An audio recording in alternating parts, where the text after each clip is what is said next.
An investment in a venture capital fund which is registered with SEBI and is established as a trust can be made under any automatic route, that is without the government approval, by any person who is a person resident in India or a SEBI registered foreign venture capital investor, also called as the FVCI. Person resident outside India other than FVCIs, such as the non-resident entities, individuals including non-resident Indians, can invest in such a VCF only with the prior approval of Foreign Investment Promotion Board. Investments by all investors of a VCF are subject to requirements specified in the VCF regulations, including the minimum investment amount should be 5 lakh Indian rupees.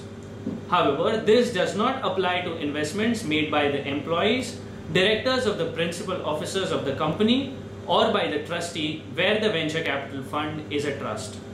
An entity seeking to register as a venture capital fund with SEBI is required to submit an application that discloses details of the venture capital fund, including the investment strategy of the venture capital fund, the duration of its life cycle, etc.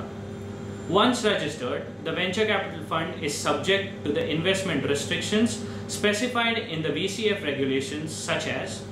not more than 25% of the fund shall be invested in a single venture capital undertaking.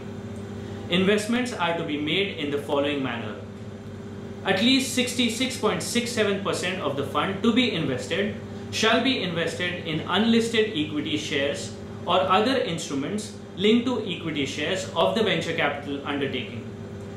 Not more than 33.33% of the investable fund shall be invested by the way of IPO of a venture capital undertaking whose shares are proposed to be listed,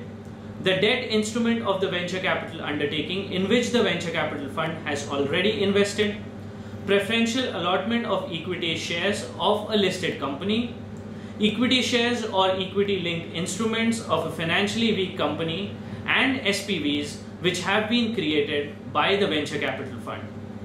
No venture capital fund shall get its units listed on any recognized stock exchange till the expiry of the years from the date when they were issued to the investors by the VC fund.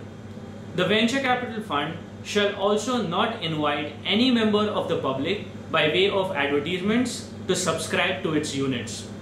The venture capital fund may receive investments only through private placements of its units.